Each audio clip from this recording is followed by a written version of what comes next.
Ladies and gentlemen, good evening and welcome to the Pope Center on the campus of Piedmont International. We had some technical difficulties earlier, but we come to you now with 17:58 remaining in the first half, and it's... Yeah, we really apologize for our technical difficulties. Tonight's a special night. We're honoring our lone... More to come on that here in a little bit. Let's get to the live game action here. Antoine Robinson with a strong drive, kicks it out. Tim Worlds in the corner for three. Oh, just off the side. No good. Out of bounds to Johnson and Wells.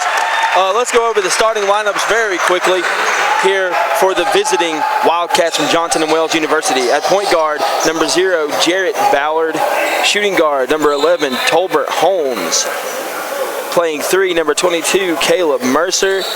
Power forward, number 23, Ricky Porter. And another guard, number 31, Sheree Desenor. Malik Milton basket good as we go now to the starting lineup for the home team, your Piedmont Bruins. Number 3, Garion Blunt. Number 4, Malik Milton, who just got the basket on the last play. Number 10, Justin Valentine, who's had a good game so far as he got a steal earlier off the inbounds pass and laid it in. Number 12, the lone senior on the roster, Timothy Worlds, his special night tonight. And number 4, Anton Robinson, a 5'10 freshman from Jacksonville, North Carolina. Robinson takes it in, lays it up, and it's 8-0 Piedmont over the visiting USCAA Johnson and Wells Wildcats. Ethan, Piedmont is on a run right now, and what does Johnson and Wells need to do to slow down this Bruin attack? Well, Johnson and Wells has really just been careless with the basketball, turning it over. Malik Milton comes down strong, gets fouled, and one. Let's go! That's a 10-0 lead for your Piedmont Bruins here on the Bruins Sports Network. 16:55 left in the first half. Piedmont has really started this game strong. There were some pregame festivities honoring our senior, and so I wonder if that just kind of threw off the regular routine for both teams. But Piedmont, it looks like it gave them an extra burst here tonight. Yeah, Piedmont takes a quick 10-0 lead here, and they've done that by forcing turnovers and scoring in transition as Malik misses the and one basket there. But Piedmont's really played well, forcing turnovers, scoring in transition, and the defense is very active right now as Justin Valentine picks up the foul. But the feet are moving, hands are moving. We're looking to stop any kind of penetration because that's what Johnson and Wells likes to do. They're going to drive, they're going to kick, they're going to try to beat you to the bucket. And Coach Walker has these boys playing right now. These feet are moving. Look at Justin Valentine. He gets a block because he's playing good defense. There's a foul on Garion Blunt, number 3 for Piedmont. Yet Johnson and Wells has a size advantage, but I think as far as the athleticism is concerned, it looks to be pretty even for both teams. Right now, it's just a matter of heart and hustle and determination is what's given Piedmont this early edge. Yeah, number 23 for Johnson and Wells at the line, Ricky Porter. I actually got to play against Ricky Porter. He played for Central Carolina Community College. Ricky, a very good player. Really skilled, athletic. He misses the first one there. And Johnson and Wells still not on the scoreboard, but Johnson and Wells is a very good team. They have some high-quality wins, and they almost took one away from North Carolina Central. North Carolina Central, a member of the MEAC in NCAA Division I. Johnson and Wells on the board there with the made free throw. 10-1 here with Piedmont with the ball. Setting up their offense, 3 by Antoine Robinson, and it's good! Piedmont has definitely come out on fire here this evening. Again with the pressure defense up top, working really hard to stay in front of their man, not giving Johnson and Wells any easy shot. Good bucket there by number 22. Caleb Mercer with the bucket. Very strong play for him. Caleb Mercer is a product of First Assembly. First Assembly has a very good program. A lot of schools in North Carolina and South Carolina recruit out of there as Desenor comes down with a rebound looking to set up the offense. Holmes 3 up and in as he gets the friendly bounce. What would you say to the iron there, Cam? The iron certainly kind for Mr. Holmes there. Very good shot. That cuts the lead 13-6 with 15:23 left. Kickball there. Piedmont needs to keep up that intensity. You can't let this lead cause you to play with comfort. They need to be urgent, and they need to make sure that they still have that defense and keep that pedal to the metal. You don't want to let a team like Johnson and Wells get back to end this thing. I mean, you don't want to keep them around. Nice pass to Robinson in the corner as his three-pointer is no good as the shot clock expires. And this is a kind of different story than the other night. I don't believe we saw the shot clock go under 10, but maybe I could probably count on one hand, right? Yeah, on Saturday it was quick shots and quick shots often. And we have a foul here. Looks like it'll be on number 4, Malik Milton, with a block. Johnson and Wells will take the ball out from the baseline. We have a substitution. Garrett Ballard back into the game, and Desinor is going to go to the bench. Johnson and Wells with a fertile recruiting ground right there in that Charlotte 704 area code. Has a lot of good basketball. And a school like Johnson and Wells and Uptown Charlotte, as we have a foul there on Caleb Mercer, it's a really nice area to recruit from. 704 has a lot of good basketball, and it's school in Uptown Charlotte, beautiful campus in Johnson and Wells. Easy to attract some of those recruits as Robinson sets it up. Yeah, Antoine Robinson looked over there to the bench to get a call from Coach Walker, but we're going to have an illegal screen. Looks like it's on number 4, Malik Milton. Malik Milton. That's unfortunate. That's 2 quick fouls for him. He'll go to the bench, and number 15, Reggie Scipio, comes into the game. Reggie provides an instant spark off the bench. You'll see his energy here in just a minute. High energy player. He's got a lot of stuff going for him. He likes to get rebounds. He can score inside. And the shot, no good by Hopper. Rebounded by Reggie right off the bench, grabs the board. Robinson cross-court pass, deflected by Johnson and Wells. Nice play by Tim Whirls to knock that ball off of Caleb Mercer to keep the ball on this end of the floor. Yeah, that might have been a forced pass there. Good thing for Piedmont. Timothy Whirls was able to contort his body and get a hand on that ball and knock it off the defender. So Piedmont retains the possession. Yeah, just need to settle down a little bit, not try to force things too much, as Justin Valentine's three-pointer is up and in. 16-6, 14:08 left to play here in Winston-Salem. Piedmont, 10-point advantage over the Wildcats. As Garrett Ballard set up the offense, looking down low, shot is no good. Hit nothing there. Reggie with another board. Reggie comes in and skies for the rebound, up to Garion Blunt, up and in for the basket.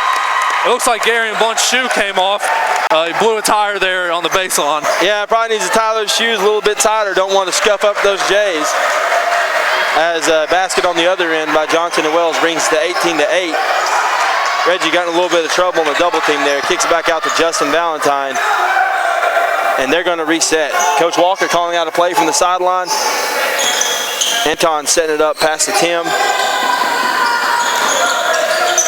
Reggie beats his man on the baseline. No good on the layup, though. But you got to say, that's a nice take by That was Reggie. a very strong take.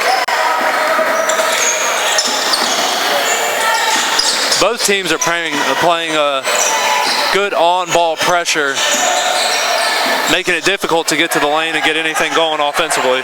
Well, the athleticism here is going to favor an up-and-down game. And you've got a lot of physicality from these guys and bumping off and hedging on the screens and playing great on-ball defense. I mean, I just got to tell you, this is I can see a lot of offense, but at the same time, 18-8 with, just under 13 minutes to play. I mean, maybe some missed shots, some turnovers, this and that, but a physical game nonetheless. Number 23, Ricky Porter at the line. Connects on the first free throw there. Ricky Porter looks to be the tallest player, one of the tallest players for the Johnson & Wells team. Looks like he's got a good stroke from the free throw line, good rotation. Let's see if he follows through on this one. A little short. almost an offensive rebound there. Reggie Scipio down the floor, looks to go around his defender, blocking foul, and they're going to count the bucket. That's good. I don't know if the fans realize what just happened, but that was a huge play by Reggie Scipio. Reggie is a good player. He started some games, come off the bench tonight, and he's really played a great game. And you know what? That's something about this Piedmont team, Ethan, is that they can go 8 or 9 guys deep, and you just don't see that in today's game. Coaches are getting about 6, 7 guys that they run with, and that's just how it goes. And Coach Walker's bench is so deep. And I think at this weekend's tournament in Louisville, I think that it's going to be really an advantage for Coach Walker and the Bruins to have such a deep roster. Into the game for Piedmont is number 2, Roba Flint, and number 11, Terry Pfeiffer. I believe it was Pfeiffer with a foul there.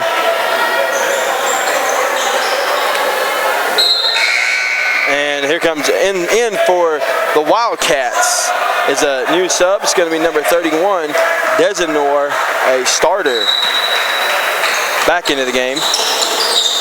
Yeah, both teams going to their bench early, trying to keep guys fresh for the end of this game. Double team down low, and he split it. Yep, he sure split did. that double team right down the middle, cut it like a piece of bread as number 23, Ricky Porter, lays it in. Yeah, when you're going to double team on defense, it's got to be a little bit tighter than that. You got to be strong and hold your position. Good pump fake by Justin Valentine, but misses the shot. Goes for the offensive rebound. Scipio has it and gets it rejected. Battling down low for these rebounds.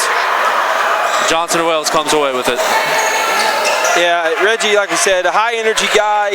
He pulls down a lot of rebounds. You can't say enough about his defense either, as Terry Pfeiffer with some nice on-ball defense, but I got to tell you, great shot by Jarrett Ballard, the sophomore out of Durham. Yeah, that was a good shot. Terry Pfeiffer was playing excellent defense, allowed the offensive player to move, and so there wasn't any kind of on-ball foul, and he just hit a tough shot. Pass deflected. Good play there. Unfortunate for Timothy Whirls. Got that ball deflected by number 30, Chantrell Hopper.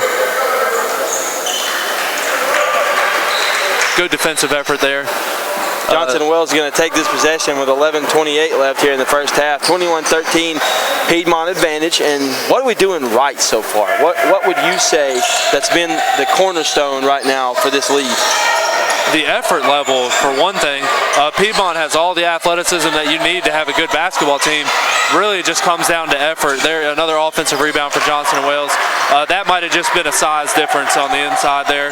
Not really much you can do that. What I have noticed, though, is Malik Milton is back in the game with 2 fouls. He needs to be careful because Piedmont cannot afford to have their best player in foul trouble. Still there, easy layup, and Coach Walker might look to call a timeout, but looks like he's going to let his guys play it out. Yeah, he's going to let them play through it here, Ethan, and Piedmont needs to respond here. They need to respond because Johnson & Wales has amped up the defense a little bit, got a couple of turnovers, and,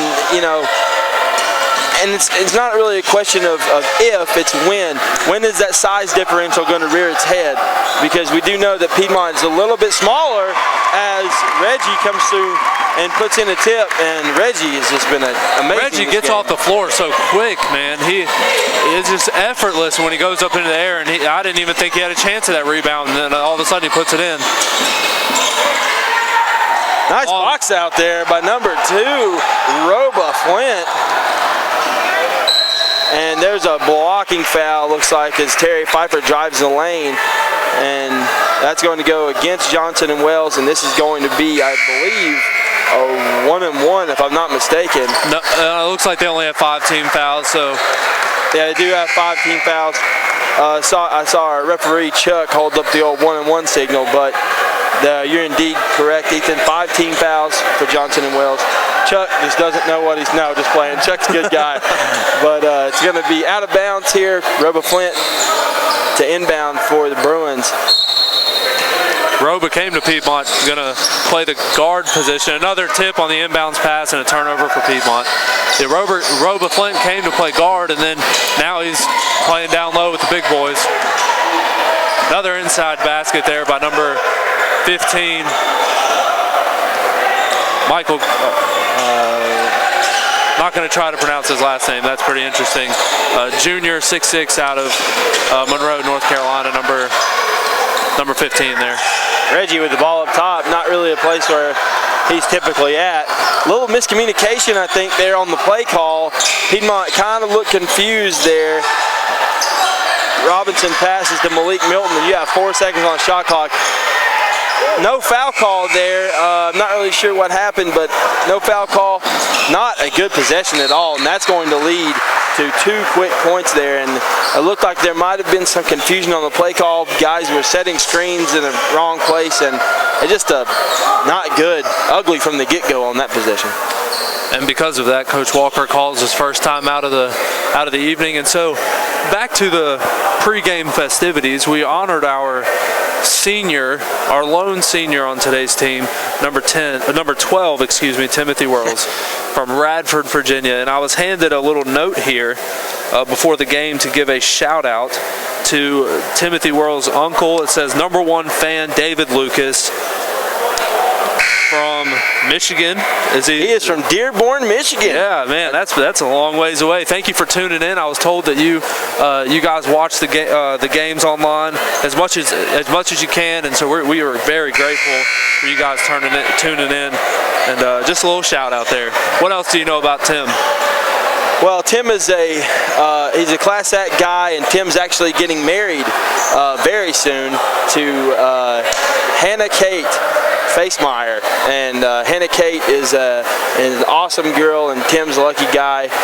They're an awesome couple, and Tim's Mr. Everything from Radford, and that community loved him, and this community loves him. We're gonna hate to see him go, but Tim's really left a mark here at Piedmont, and like I said, we're gonna miss him. So, Tim, here's to you, buddy. Good luck in this game. Can't hear me right now, obviously, but he's a great guy, and I know life's going to hold a lot for him. Anyway, back to the game. #1, Kalen Bird has checked in. Kalen, very good on-ball defender, wouldn't you say? Yes, he comes in and he tends to lock down whoever he's guarding. Man, good idea there. Just pass a little too hot to handle. Johnson Wells there to deflect it for another turnover. Yeah, and we have a lot of those, and that was just a slight degree, just a couple of degrees off to be a perfect pass down low. And Johnson and Wells, not a very good three-point shooting team right now, it seems, as Kalen Bird's three-pointer is no good, blocked, and that's going to be a foul off the block on #1, Kalen Bird. So Johnson Wells gets the block. Number 23 goes to go fetch it and is fouled by Kalen, and that's going to give Johnson and Wells a possession. Actually, that's going to be a 1-and-1 for Johnson and Wells. Number 40, Javon Parker at the line for the Wildcats. That was an unfortunate series of events there for Kalen. He goes to shoot a three, and he doesn't shoot very many of those, and what an athletic play there for yeah, and this gave Johnson and Wells an opportunity to tie the game there, but he misses the front end of the 1-and-1, and there's a foul call, and so that's going to give Piedmont the ball. 8:37 left in the first half, 23-21 lead, and if you can take down somebody like Johnson and Wells, that'll really help the power rankings. Yeah, that'll definitely boost your resume when it goes to postseason play. Timothy Whirls back into the game. It looks like Malik Milton for a deep three misses it off the front iron. Looked like Johnson and Wells switched up their defense there, but they got the ball now. Yeah, and that rebound was going to go to number 5, Nicholas Crawford. Another inside basket there for Johnson and Wells. Tie game, 23-23 with just over 8 minutes left to play. It does look like Johnson and Wells switched to a zone. Looks like a 2-3 zone with an aggressive top play there. That's going to be the first lead of the game for Johnson and Wells. 25-23, just under 8 to play. Kalen's going to set it up, and it looks like Piedmont's going to be bringing back in Anton Robinson and Justin Valentine as Garion Blunt hits the side of the backboard, misses the layup, and Cuthbertson's going to come out of there with it. Number 23, Ricky Porter to the rim. That's a 4-point lead. 7:29 to play. Timeout on the floor. Yeah, Coach Walker's going to have to burn another timeout here. His guys are just not playing with the same intensity level that they started the game with, and you wonder if that just comes down to maybe a little bit of a fatigue. They exerted so much energy there in the first 6-7 minutes of the game, and now here under 8 minutes left in the first half, they're just wearing down. Well, Piedmont it's a 26-10 run since Piedmont took that 13-1 lead just 5 minutes into the ball game, and over the last 10 minutes or so of this one, really the momentum has been in Johnson and Wells' favor, really pushing the basketball, not having to score too much in the half court, able to get to the rim without much problem on that run, a 26-10 run. And so Johnson and Wells amping up the defense, being efficient on offense. Piedmont is not doing as good in the half court, and that's one of the problems for the Bruins, is that half court offense sometimes feels like it's being rushed. Yeah, they're turning the ball over too much up top, and not Johnson and Wells is playing a very aggressive defense up top, and their hands are being very active, and so they're getting hands on passes, getting deflections, and it's just leading to turnovers and easy runouts. But let's see if Piedmont's going to get that corrected. Pass over to Malik Milton. He's got the ball up top. Good play there. Nice play. Garion Blunt with the assist. Pass to Justin Valentine down low. What a great play for Piedmont. And that brings the score back 27-25 with 7 minutes to go. And that initial, we got to travel. That's a very big call in this ball game. That's going to give Piedmont an opportunity to tie and take the lead. But Justin was very pivotal in that run to start the game, and having him back in here might be able to get something going. Try to get Tim going over here. Justin Valentine, deep three-pointer. There we go. And that goes back to Justin. Justin is a good offensive player, and boy, talk about growth. Talk about some growth. Justin came here, he's a good player as a freshman, but man, he's really turned it on. We're gonna have a foul. That's on Malik. That's number 3 on Malik, and that's what we didn't want right there. Malik is gonna have to sit the rest of this first half. There's just no excuse for that. You have to stay between your man and the rim. And if he doesn't have the ball, Coach Walker teaches a help side defense where you play between your man and the man that has the ball with a step back towards the rim, just to kind of be in the passing lane there. And so for Malik to get a foul call there is unfortunate. Johnson Wales misses the front end of the 1-and-1.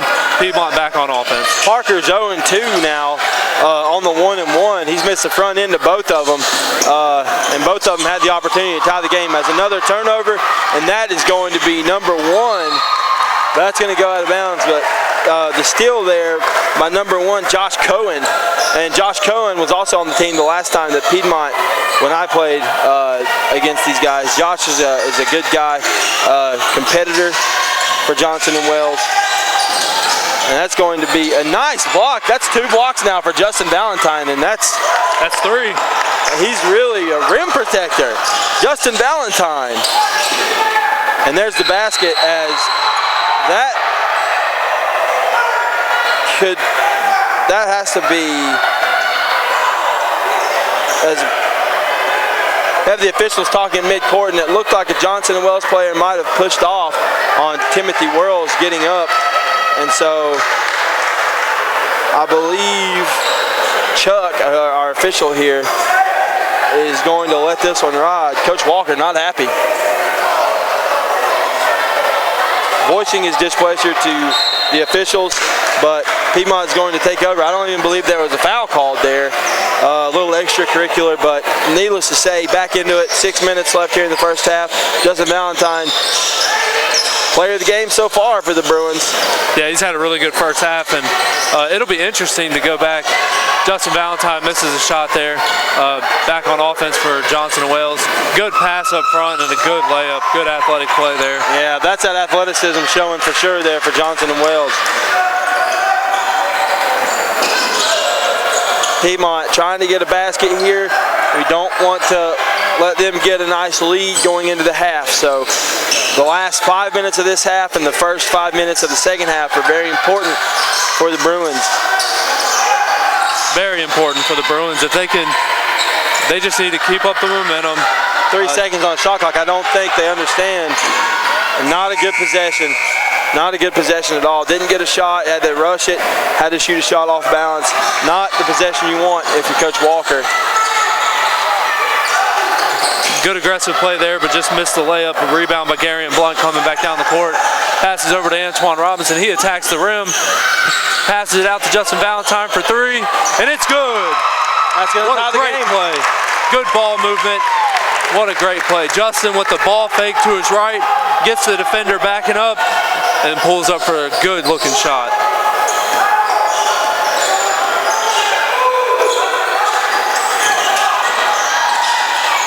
Nice play there by Josh Cohen to take that one to the rim.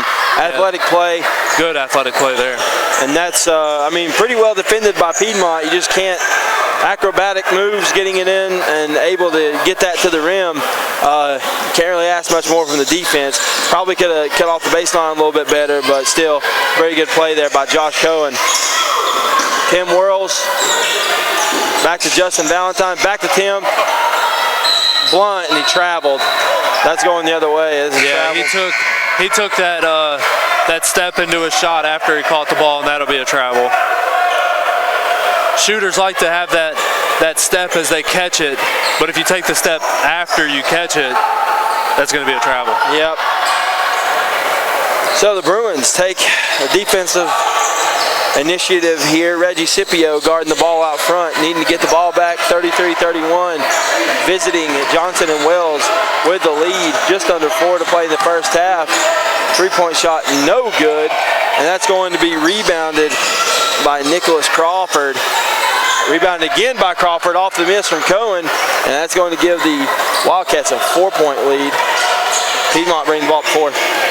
Yeah, both teams are playing very hard, and again, Johnson and Wales has a size advantage on the inside, but the last couple possessions, Tim Worrells have been boxing out really hard, just not able to get to the ball at that time.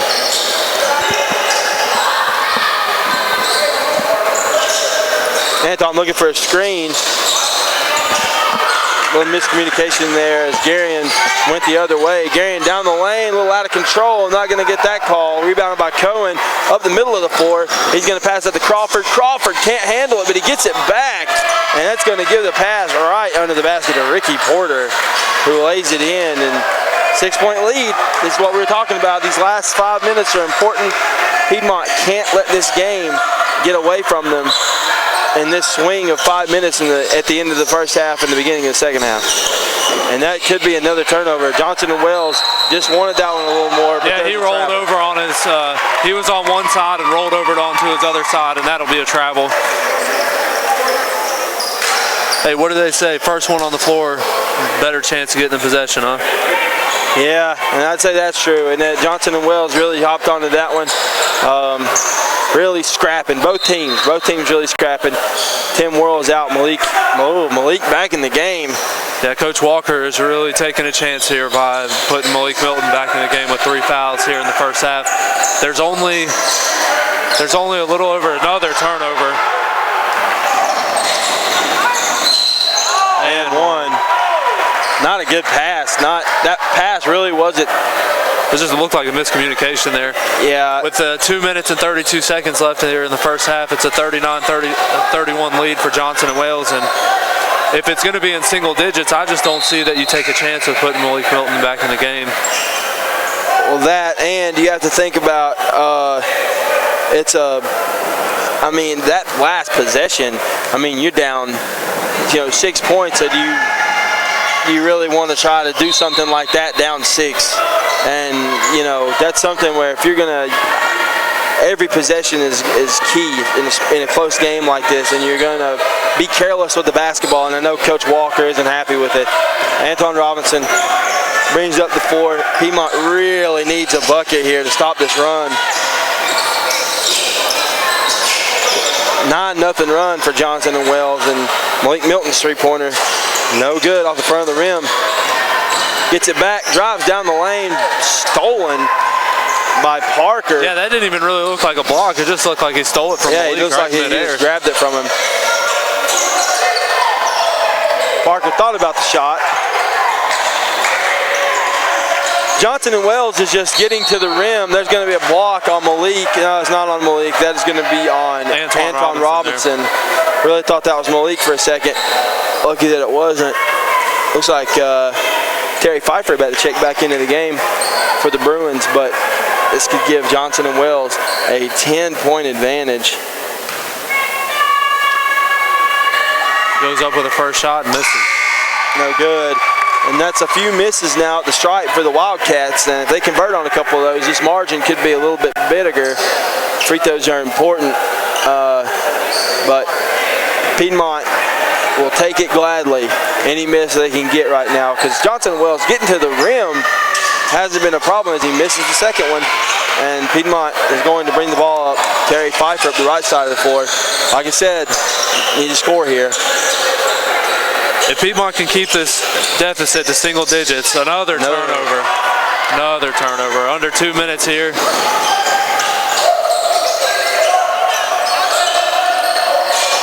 Good look by Josh Cohen. No good. With a strong rebound there.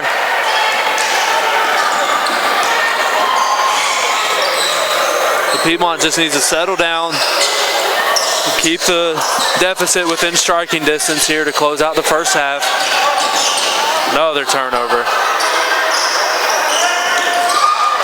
And Gary Blunt goes back, and he gets fouled. Good hustle effort there by Gary Blunt to get the steal in the backcourt. Johnson and Wells player didn't realize that he was behind him, and he's rewarded with a strong take to the basket and gets fouled. Minute and 11 left here in the first half. The score is 40-31. Foul situation. Piedmont's got either 10 or more fouls. The scoreboard only goes up to 10 team fouls. Johnson and Wells is only at 6. Garion takes a breath, bends down into the shot, and misses. Well, that looked a little bit like fatigue. Just didn't have good. Didn't have good rotation on the shot and good follow through. Take a deep breath, flick the wrist, and put it down. Missed free throws are plaguing both teams as Garion's second free throw is in. So that kind of stops the run. Piedmont needs to get a stop, maybe try to come back and score here to end the half.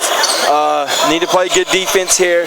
Don't need to let Johnson and Wells get to the rim so easy, and that's a factor of size right there. As good athletic play there. Too much size. Yeah, he was just bigger. All he had to do was post up and really take it. Terry dribbling a little bit out there. He's going to give it off to J-Val. Piedmont really needs to score on this possession, down 10. Nice take by Gary and Blunt, blocked, but rebounded by Reggie. Nice take. Reggie Scipio. Strong rebound and a layup there for Reggie Scipio. Another one of those athletic plays. Cuthbertson off the front of the rim. Takes the rebound from Garion on the floor. Jump ball here. Possession will go to Piedmont. Looks like Tim Worrells is going to check back into the game here. 17 seconds left on the clock.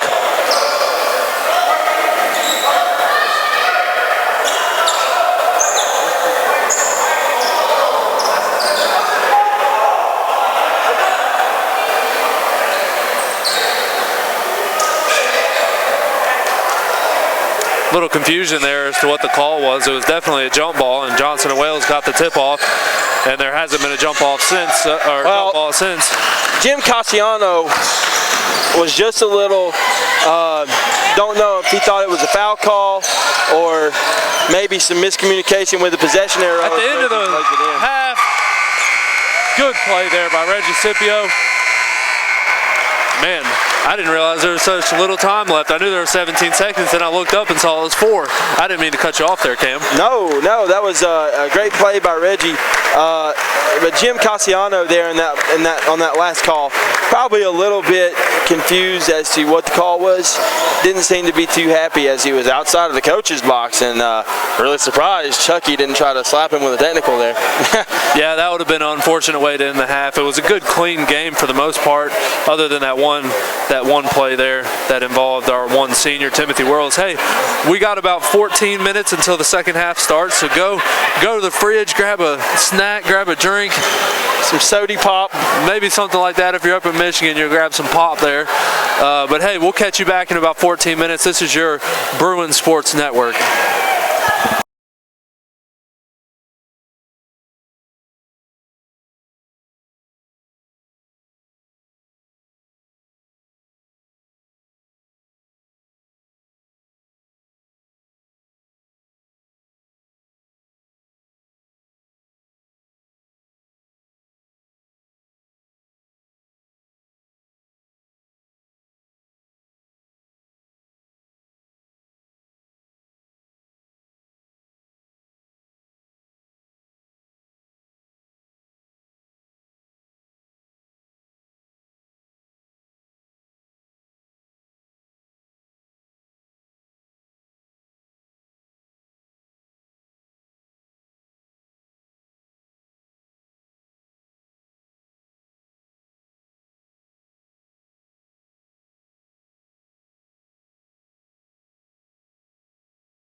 Ladies and gentlemen, welcome back to the Pope Center.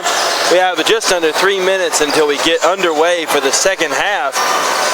And just want to take a second to acknowledge our Bruin Den player of the half, and that goes to number 15, Reggie Scipio. Comes off the bench to give Piedmont a nice spark, and Reggie's had a really nice game so far, getting quite a few rebounds and immediately coming in the game and putting an M1 on the board. So Reggie Scipio, tonight's Bruin Den player of the half. Yeah, we also want to give a shout out to the Bruin Den for these complimentary Gatorades up here in the Bruin Sports Network. Our thirst levels were increasing dramatically and they're quenched now. Yes, yep. Shout out to those guys for making sure that we're well taken care of. Well, ladies and gentlemen, if you're looking for a quality Christian education here in the Triad area, always think about Piedmont International University. What a school, huh, Ethan? It's a great school. Cam and I both spent our collegiate years here at Piedmont, both of us playing college basketball here for Coach Clint Walker. And we actually just got our first half stats from Miss Miranda Walker, Coach's wife, and she's been a tremendous help to this athletic program. And so, Cam, let's go over the first half stats really quick before we get started. First half stats brought to you by CNW Painting. For the visiting Johnson & Wales Wildcats, number 23, Ricky Porter, 13 points, 4 rebounds. That's the leading scorer for the Wildcats. Tolbert Holmes with 5, Jarrett Ballard with 4, Nicholas Crawford and Mike Cuthbertson both with 6. Chantrell Hopper rounding out first half scoring along with Caleb Mercer, both with 2 points. Ethan, would you like to talk about Piedmont scoring and stats? Yeah, we're just going to go straight down the line here. Justin Valentine with 13 first half points, Garion Blunt with 3, Malik Milton with 4, and remember Malik had those three fouls in the first half, so he sat down for a little bit. Antoine Robinson with 7 and Reggie Scipio with 9. Garion Blunt with 8 rebounds and Reggie Scipio with 7. So solid efforts there on the glass for them two. Cam, what are your keys to the game here in the second half? Well, Ethan, I got to tell you, Piedmont has got to cut off that baseline. It looks like Johnson & Wales driving to the side of the floor and attacking from the baseline, and we've got to cut off that baseline, make sure we're staying in front of our man. It seems like we're getting bullied right to the basket. Protect the basketball. If you're a guard or, off the rebound looking for the outlet, if you're the forward, protect the basketball. We cannot turn the ball over. We're down 6. We need to come out strong. This first 5 minutes of this second half are going to be key to the rest of this ball game. Piedmont needs to be efficient on offense, aggressive on defense, and let's continue to watch the foul situation for number 4, Malik Milton. As we're about to start the second half here, Johnson & Wales is going to have the first possession. And so let's look to see how the second half goes. And Cam, like you said, I think the first 5 minutes is going to play a huge role in the outcome of this game. This is definitely a winnable game for Piedmont, but it's going to take a lot of grit, effort, and hard work. Johnson & Wales inbounds the ball, and we're underway here in the second half.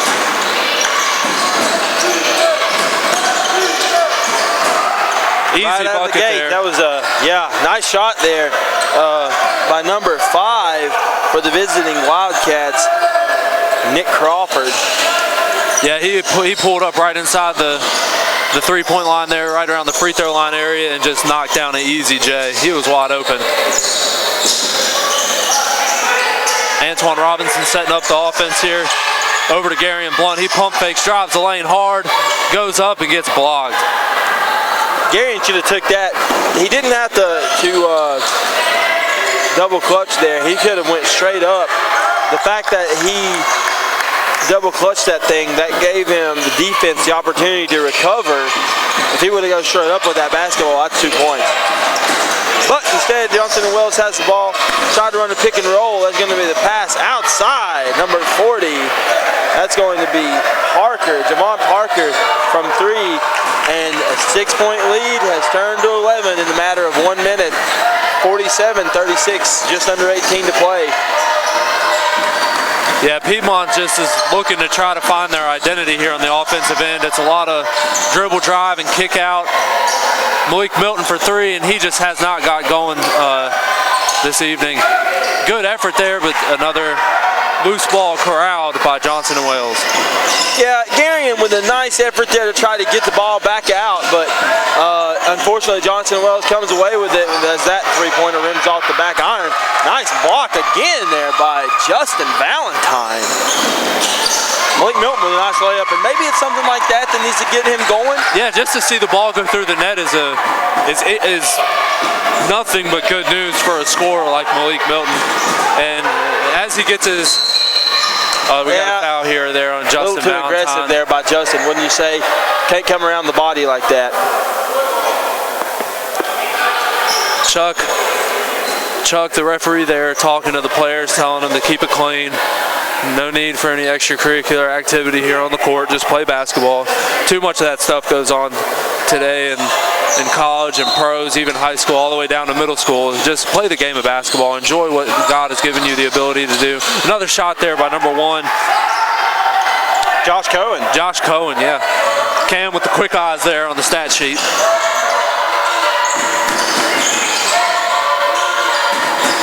Maybe made that shot a little too tough there by Malik. I think he tried to pull one out of the Kobe Bryant playbook there.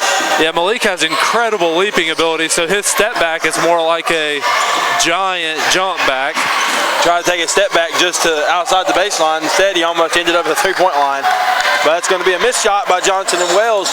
And I got to say, we're driving and kicking and getting some good looks as Justin Valentine gets a nice look. No good. Malik gets the rebound though. Malik pulls up for a 3 off the front and bounces around. Shooter's touch there. The iron kind as Cam. Who did you get that from, Cam? That's going to be Tim Brando, the iron unkind. Our friend Tim Brando from the ACC Sports Network. Johnson and Wales coach calls a timeout. Looks like it'll just be a 30. Piedmont has cut into the lead just a little bit, 49-41 with 16:53 left. Yeah, Jim Cassiano calls a timeout, trying to get his boys back into the game. Piedmont cut that 11-point lead down to an 8-point lead. You know, we let them blow that lead back up to 11. But the thing is, you know that Coach Walker is going to try to get his guys on defense here. Stops. Stops is the biggest thing right now. We get stops. We can convert on the offensive end, but our offensive efficiency has to be better. The Bruin offensive efficiency just isn't where it needs to be in the half court. I feel like there's some miscommunication maybe. Yeah, at times it's a miscommunication, and at times they also have really good ball movement, and so they just got to put it together here in the second half at the right time. Good defense by Antoine Robinson, but a better offensive play there by number 5 for Johnson and Wales. That extends the lead back to 10. Antoine Robinson pulls up just inside the free throw line and connects on the jumper. Nice play right there by Antoine. And just again, goes back to defense. And Antoine, really good on-ball defense. Better watch that hand check though. And another inside basket. And these guys are big, they're athletic, and that's strong another too. Basket right there. And that's going to be for number 23, Ricky Porter. And Ricky Porter, I think he's got 17 points now, and a pretty good effort this evening from Ricky as Tim has the ball at quarter court. Justin Valentine, deep three-pointer. He connects again. Justin Valentine in the first half was 3 for 4 from three-point land. I think he's already missed one here in the second half, but connects on that one, so that's a good three-point shooting percentage. Another strong drive and layup, that's too easy. Yeah. Piedmont's got to have better communication on defense there. They've scored right there off of that left block about 4 possessions in a row, it feels like, and they're doing what they want right now down low. Piedmont's got to man up down there and force those guys out. They might be bigger, but you can't let them get that low. if you watch Johnson and Wells, nobody's stopping them from getting in the paint. They're just walking down there. Nice play. Aggressive play there by Gary and Blunt. Very nice. Dipsy-do wraparound. Oh, he's a diaper dandy, baby. But Isn't he a sophomore? Isn't Gary a sophomore? Still a nice player. We'll leave those interesting sayings to the professional commentators. I try to learn a few things from my man Dickie V, but Dickie V is still miles ahead of me. There's only one Dickie V.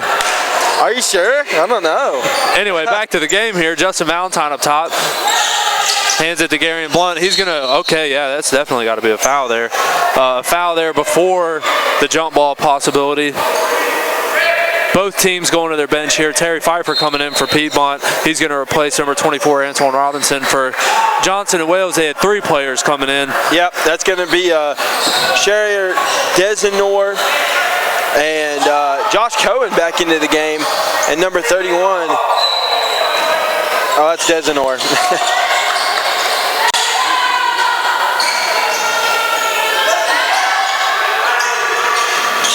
Nice take by Malik. Trying to finish with the left, no good. That's going to come out of there. Number 5, Nick Crawford. That's going to be a travel. Yeah, not anywhere near the rim, not even going towards the rim, and he takes a couple steps.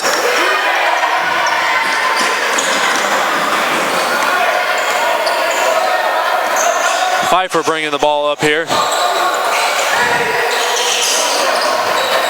Nice. Gary and Blunt with the under the basket reverse layup. He tried to do that a couple times in the first half and just didn't quite have enough there, but that's twice here in the second half that he's connected on that shot. Easy play on the inside. Gary and Blunt is calling out to coach for a break. He's played very hard. And it looks like we're going to have a technical here on the coach for Johnson and Wales. Just a little too much language there towards the ref. And yeah, Jim Cassiano not happy with the officiating here. He's going to be talking with Chuck, trying to find out what's going on there on that last basket. Tim Worrell's up and good with the first free throw. I think that's Tim's first basket here of the game. Yeah, that's 1 point there for Tim. He didn't score in the first half of action. Little short on the second. And Tim needs to be careful there on that extra shot there. But Tim's such a great guy, I think they'll let him get away with just about anything. Not too much, though. Yeah, I've seen him get a technical in the past, so. I know, Tim is such a kind-hearted guy. The fact that there's a technical on his resume as a college player is unfortunate. Probably was a mistake. Piedmont with the possession down 8, 13:30 remaining in the second half of play. Tim tried to tip it. It's going to come down to Johnson and Wales, and they'll set it up with the 8-point advantage. And it's just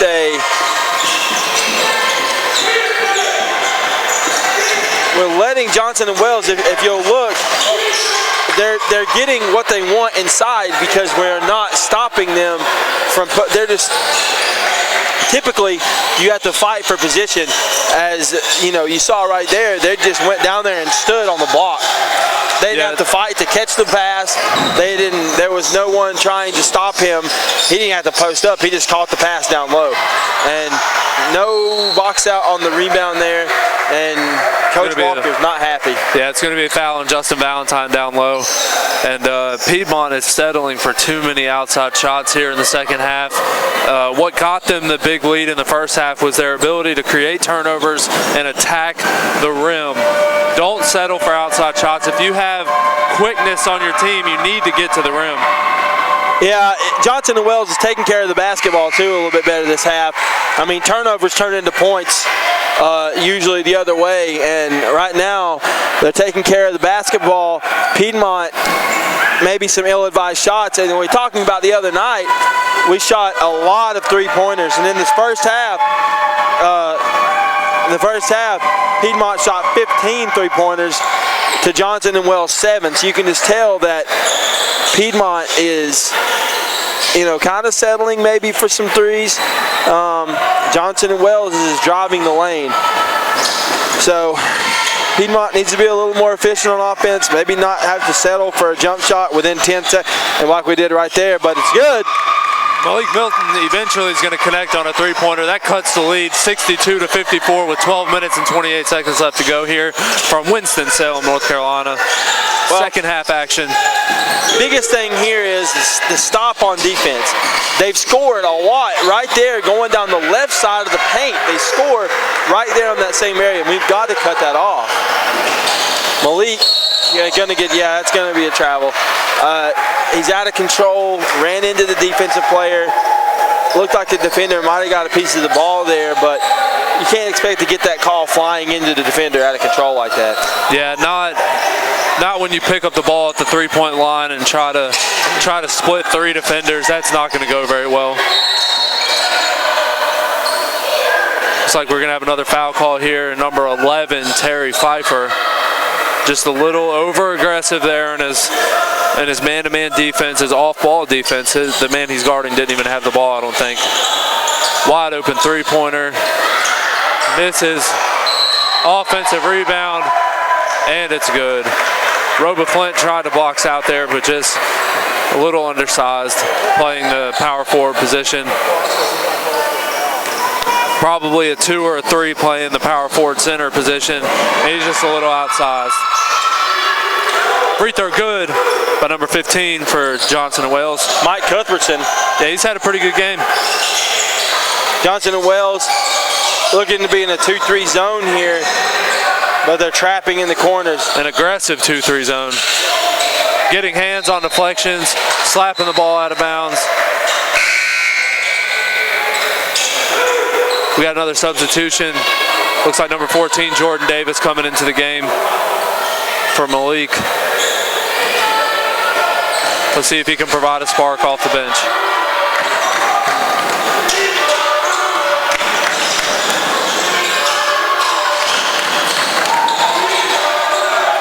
Three seconds on the shot clock. Justin Valentine's got to just launch it. Not a good offensive possession right there.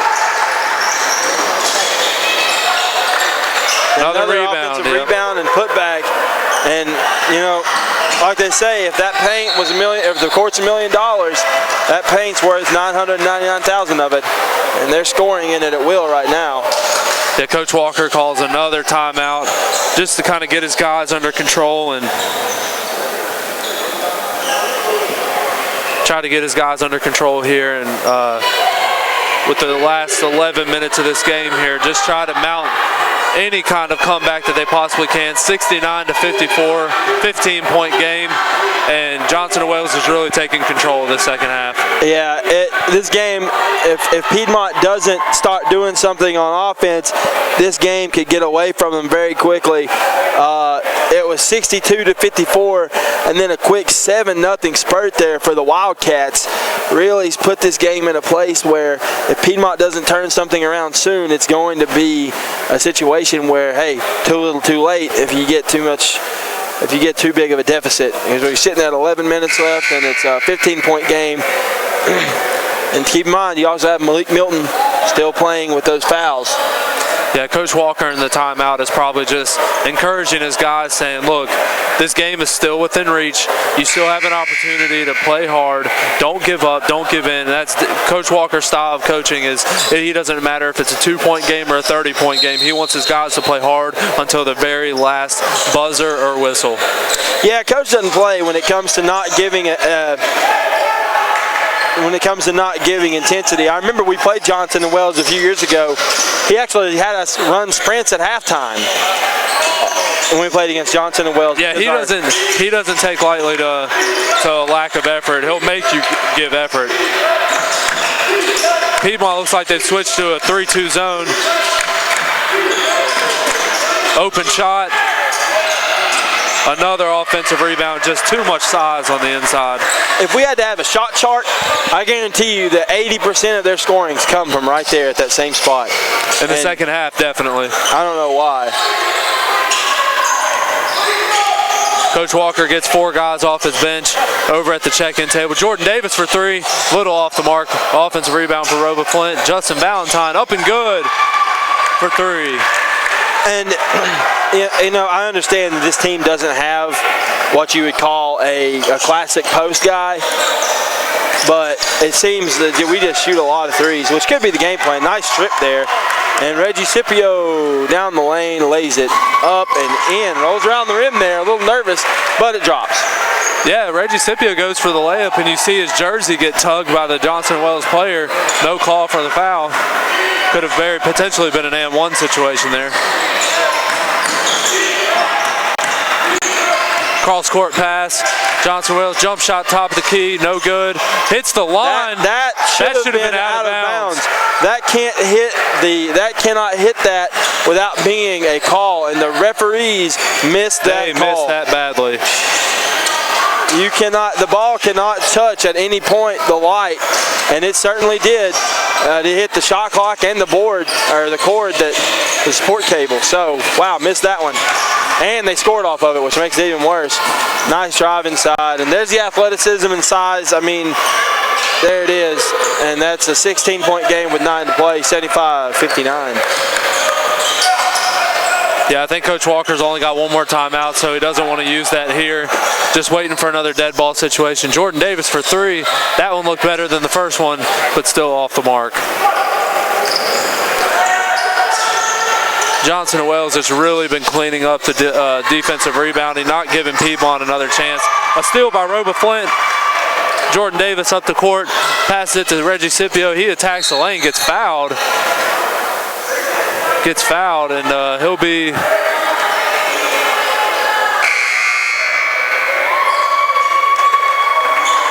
that is a non-shooting foul.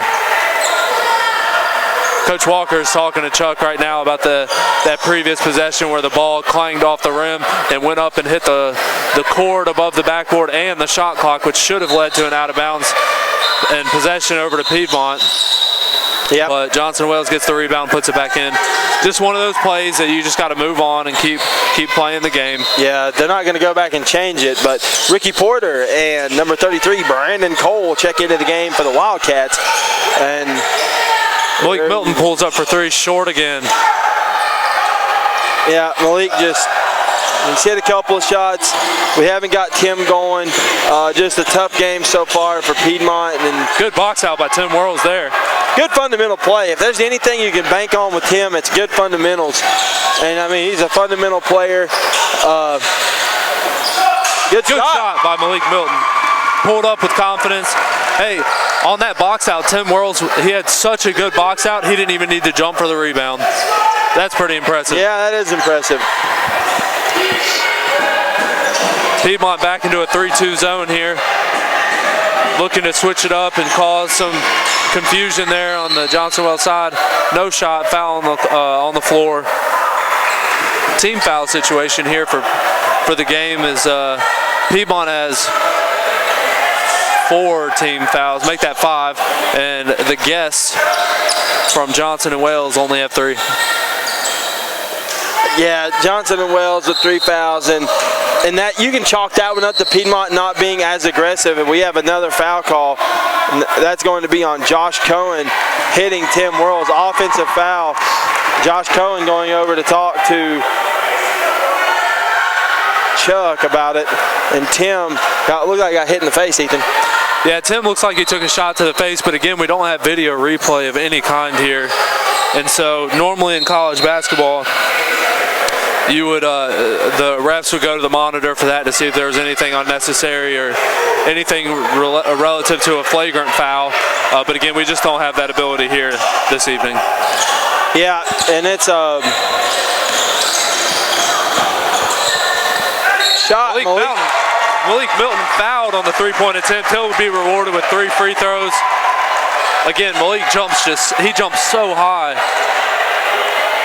For a guy that's only right around 6 feet tall, maybe 6'1", maybe 6'2" with the hair.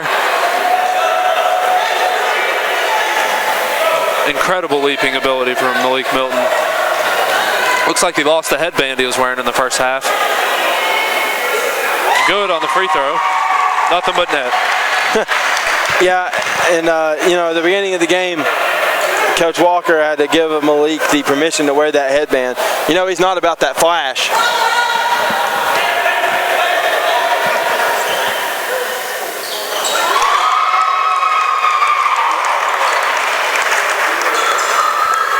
Malik back to the stripe for the second of two here. Malik Milton. 7 minutes, 35 seconds left here. And Malik Milton is good. That cuts it to a 10-point game. 10-point game here. Plenty of time. Yeah. There's the inbounds. Up the floor for Johnson and Wells, and I think that might have been just a call because he started stumbling. I actually didn't see too much contact there, but they might have made the call just because.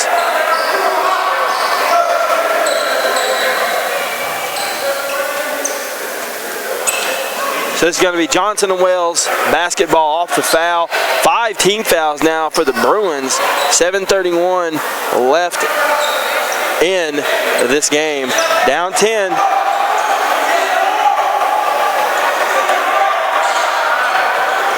And not really sure what's going on here. Oh, confusion there where the inbound is going to take place. Out of bounds here for Johnson and Wells. They'll take it out just past the timeline. Struggling to get the ball in. Finally does. Yep, and that is Anton Robinson with aggressive defense. That's got to be a block. You're going to call it a block. Looked like it could have been a charge. Maybe we couldn't see, but it looked like, I got to say, that Gary Blunt was set. Yeah, unpopular call there. Really thought Gary was set there, but unfortunately, officials saw it differently. And I got to tell you, Ethan, I'm not wearing the stripes tonight, so probably got to go with what they got to say. Definitely. I don't look good in stripes anyway, so I'm not even going to try to make that foul call. The game seems to be slowing down a little bit. I mean, still a fast-paced game, so by no means would I be able to keep up with these guys. But no way. But they're definitely taking. It looks like they're slowing it down, trying to get in some offense. Johnson Wales is back into a 2-3 zone here. Nick Crawford 2 for 2 at the stripe there. 12-point game. Malik looked to go to his right. Tim whirls for 3. No good. Off the left iron, bounces into the hands of Brandon Cole. And Crawford up the floor. Ricky Porter, shot from inside is good. 79-65. Piedmont gone out to start playing with some urgency here. Down by 14. Nice pass inside to Reggie Scipio, though. Tim Worrells with the assist. 6 minutes and 33 seconds left here in the game. Yep, Tim doesn't force things either, and he doesn't have, he's not hit his average or anything like that tonight, but he's not trying to force things. He's a team-oriented guy. He's going to make sure that he's doing what's best for the team. He's not going to try to get his. We got a full timeout here on the floor. With the remainder of this game, Cam, can you tell just by the way the second half is going? It looks like Johnson and Wales has control of this game, but is it firm control? Do you see any potential possibility for Piedmont to mount a comeback here? Well, if we're looking at the tail of the tape, if you will, from this one, they're doing a lot of scoring from inside, and they're not having to really go outside very often because they're having such success inside. I mean, there's absolutely zero reason. Then they've shot like 4 or 5 threes this half, whereas Piedmont's, that's pretty much all we've got. And they're not having to go outside because they're posting up and scoring. And we haven't stopped that yet. And so really, Piedmont has to make sure that they're trying to stop the inside. They want to get back into this game. So I'd say that Johnson and Wales' grasp on this game is going to do nothing but get tighter due to the fact that Piedmont can't stop them from scoring inside. So if we can double the post or, like I said earlier, stop them from getting down there. We're not cutting off the baseline. Last possession, Ricky Porter took it off the dribble inside and was able just to get right to the rim. We have got to cut off the baseline and stop them from getting inside. Let's see what happens this possession. You see Ricky turnover Porter, right off the back. Yeah. Right out of a full timeout, and you have a turnover. Yeah. The coach is not happy over there. He's got both hands on his hips. If he had a jacket, it'd be coming off probably. Yeah, Coach Cassiano, he was a good hire. He's a great coach.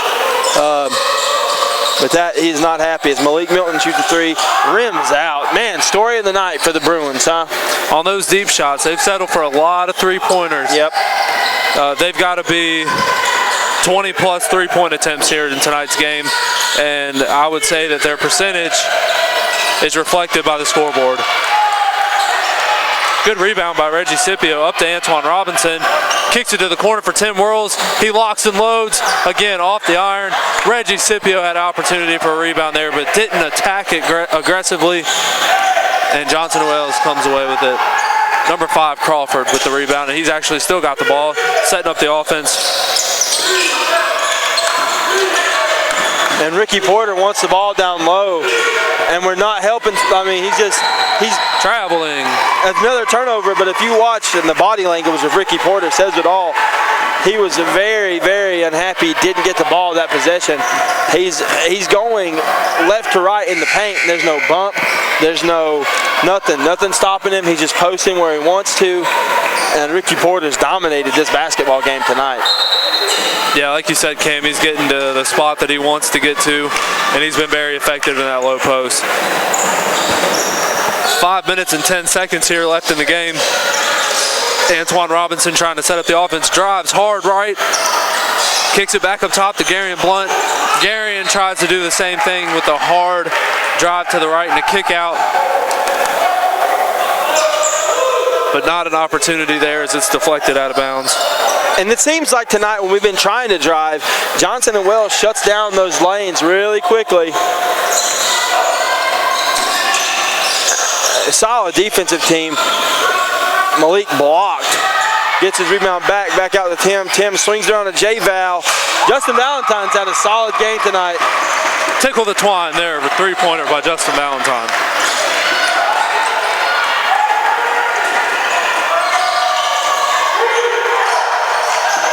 Looking to do a little bit of a pick and roll here. That's got to be a charge. Malik Milton a little shaken up there on the play. I think he got his wind knocked out of him.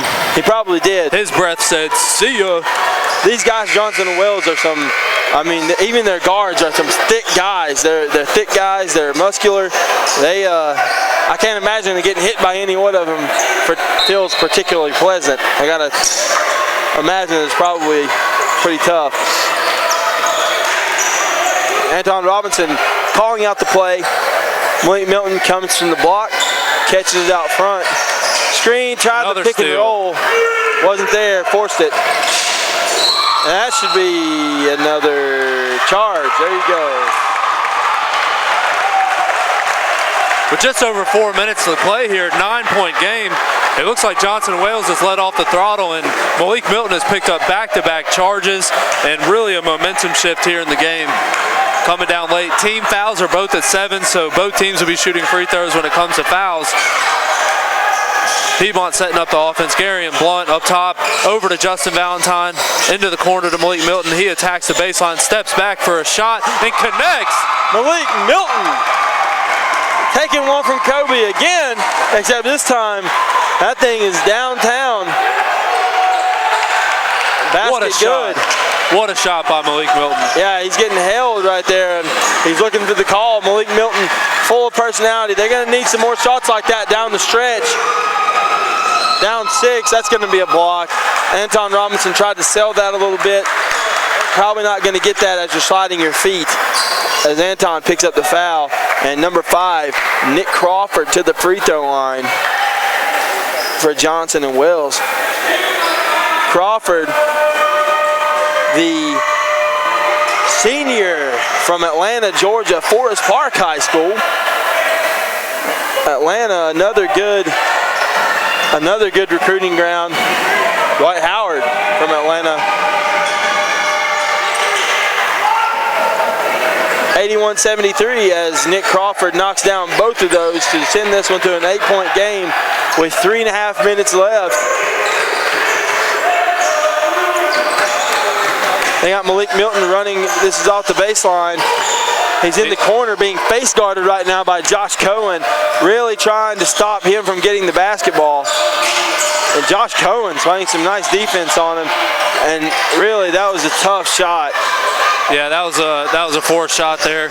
You'd rather have somebody else shooting a shot than a contested shot like that. Josh Cohen plays some great defense and then follows it up with a three-pointer. Was no good. Gary Blunt with the board. He's going to get that to Jason Valentine. Piedmont really can't afford to be so casual with the basketball on offense right now. Yeah, they got to get up shots and get them up quick. Another tip pass. Johnson and Wales have been doing that all night. They've had hands in the passing lanes, and they've really been able to disrupt Piedmont's half-court offense with those deflections. And we're going to have another timeout on the floor here by Piedmont. That is probably their last one. 2 minutes and 33 seconds left, 81-73, and this is your Bruin Sports Network.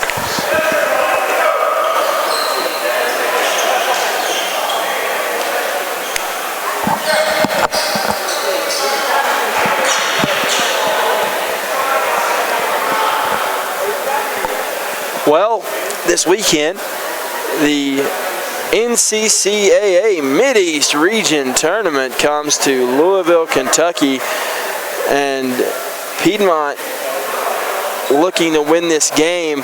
This game affects seeding for that tournament. Piedmont wins tonight, most likely the 3 seed in the tournament, playing against Crown College.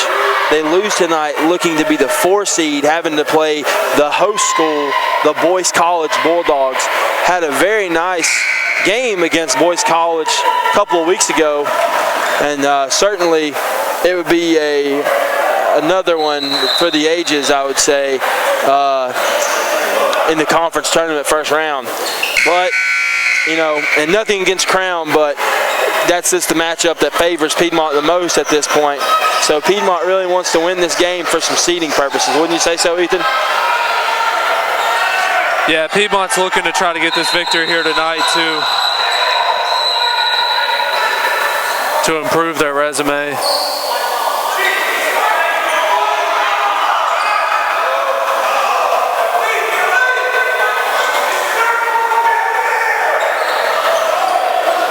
Not sure what the confusion here is. Looked like there was some extracurricular going on there at full court, or the half court line, but Chuck cleared it up fairly quickly, and it looks like there's going to be a foul call with a hand check. Yeah, Justin Valentine with a pump fake and an aggressive dribble to his right. Defender gets both hands on him, and in college basketball, that's going to be a foul every time. Yeah, Justin Valentine with the opportunity here to put some points on the board with the clock stopped, and being down 8, that's a nice break for the Bruins. It's always good when you can put a couple of points on the board with no time having to run off. 2:28 left in this one. Piedmont down 8, really needing some favorable bounces to get back into this one. Yeah, if Justin connects on good, he's able to connect on the first one. If he connects on the second one, look for Piedmont to go to a full court press to try to get a quick turnover and another easy basket. Big shot here as this could put it to a 2-possession game, as a big shot there from Justin Valentine, but that's been the story of the night for that man. Big shot after big shot, keeping him in the game. Could have been a steal there by Malik, but nice play by Josh Cohen. That's got to be a double dribble travel. That's going to be a travel. Actually, yeah, he didn't dribble the basketball. That'll be a travel on Josh Cohen as he caught the ball, tipped it, caught it. That's a travel. Anton Robinson brings the ball to the floor. Piedmont gets a basket here. Only down 6.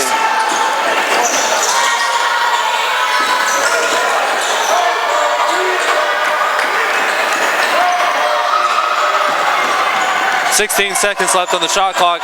Not really sure what. Reggie lost the ball going down the middle of the lane. Not what you want right there. You got to take care of the basketball, especially with 2 minutes left in the game, down 6. These possessions come at a premium.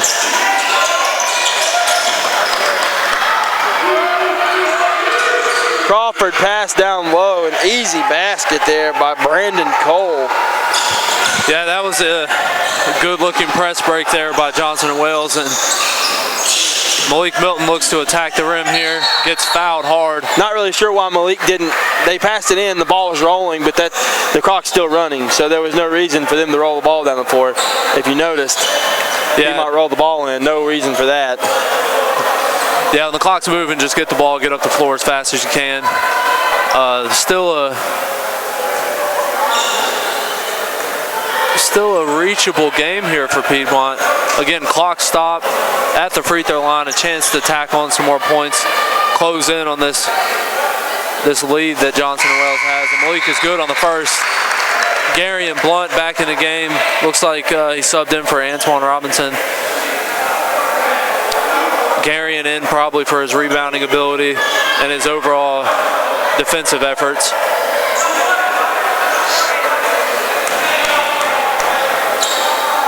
Malik Milton lines up the second one, and it's good. Big shot, puts it back down to a two-possession game, but they got to get a stop here. They're in man-to-man, full court.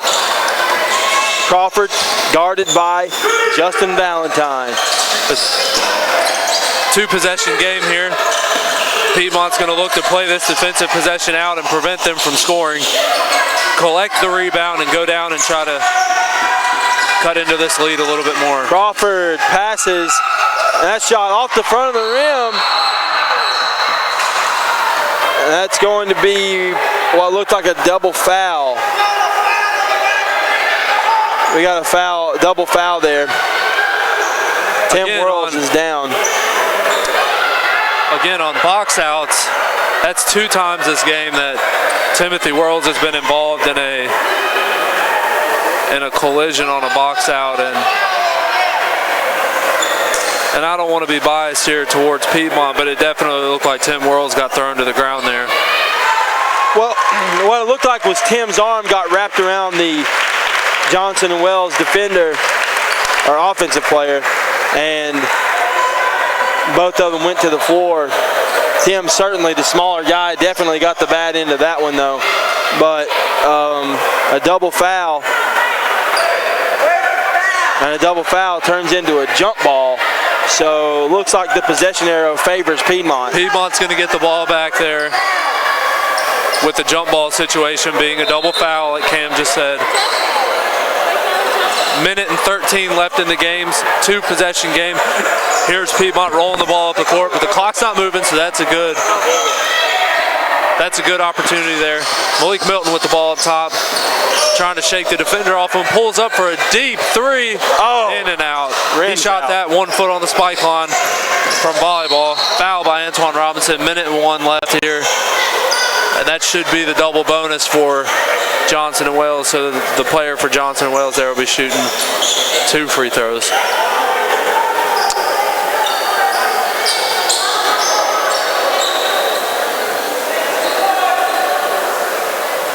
Yeah, both teams are in the double bonus now. So it'll be 2 free throws the rest of the way. Tim Worlds looking to check back in the game. Missed the free throw, still a 2-possession game. Johnson and Wales is leaving the door open for Piedmont. Yeah, Josh Cohen, no good on the first one, but this is the biggest free throw right here. He hits this one, turns into a 3-possession game. He takes a step back from the line. There's a good 2 feet in between, and he connects. So there it is, for a 7-point game, 84-77, 1 minute remaining here. 1 minute remaining in the game.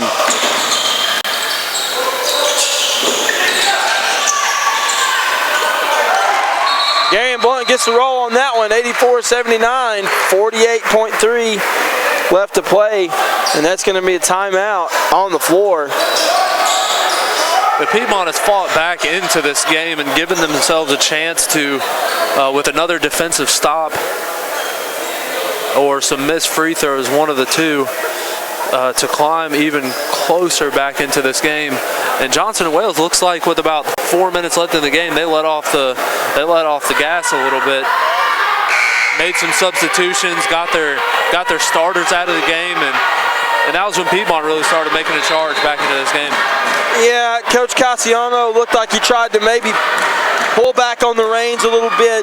I don't want to say that they were playing to not to lose, but they certainly tried to put in some end of game stuff, maybe a little early, but Piedmont needs to get some, maybe look for some pressure here, trying to force a turnover. If they don't get it within the first little bit, there's going to be a foul situation.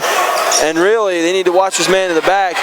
Oh, that's going to be a forced turnover. Malik is going to pass it down low. Reggie lays it in. 3-point game with 37 seconds left. Plenty of time for Piedmont to continue to play aggressive defense, try to force a turnover in the backcourt. Really, you don't have to foul because they're not going to get a shot clock violation. They'll shoot the ball with about 9 seconds left. And for whatever reason, I'm looking at the shot clock right now and it only says 25 seconds. It should be reset to 30. I'm sure that the officials will take note of that. But if I'm Piedmont, I'm playing hard-nosed defense, trying to force a turnover. Really, you don't have to foul. I would rather take my chances with 7 seconds left than foul and have to try to get into a position where it's one possession and then miss free throws. So I'm playing hard-nosed defense, looking to get the basketball. They just got a turnover right there. So we were able to get the trap right there on the baseline. So look for that again. If they get it over just hard-nosed defense right here. It needs to be something where Piedmont is not fouling, especially, they need to not foul, and especially with minimal time on the clock. So yeah, and if you're Johnson and Wales right now, you cannot just stand around. You have got to move to get open. Coming back to the ball is number 33 for Johnson and Wales, again stuck in the backcourt. It looks like Piedmont, like you said, Cam, they're going to play this defensive possession. 20 seconds left on the shot clock, 25 seconds left in the game. There's a 7-second differential.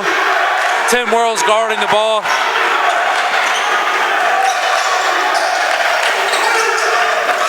Cohen, no missed good. Shot. 8 seconds left in the game. Reggie Scipio coming down the court, loses the ball, passes it over to Terry Pfeiffer. Over into the corner for Malik Milton's three, misses it at the buzzer. At the buzzer, Malik Milton misses a potential game-tying three-pointer. What a game here in Winston-Salem. Heartbreaker there. Tough shot. Man. Malik, pivotal in getting us back into this game, and nice play by Reggie Scipio, getting the rebound, getting the ball up the floor. Piedmont, to be able to make this from a 79-64 game, and you go on a 17-5 run to pull within, striking distance, and it's just a tough loss, tough way to lose. Piedmont and Johnson and Wales are going to gather around the center court for prayer, and immediately following the prayer, we're hoping to have a post-game interview with senior Timothy Worrells, so stay tuned for just a few more minutes. Coming to you live from the Bruin Sports Network.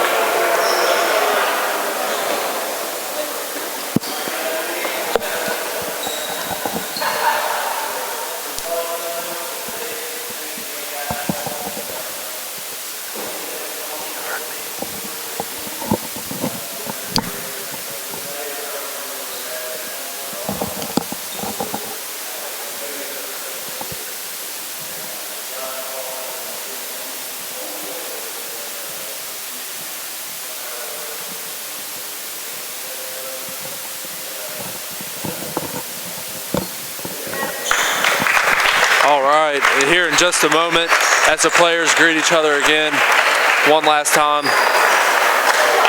Tim Worrells, it's been a tough game, and it looks like he's going straight to the locker room, guys. He's a little emotional, so we're not going to get the interview with him, and that's okay. Rightfully deserved, well played game for Timothy Worrells to wrap up his senior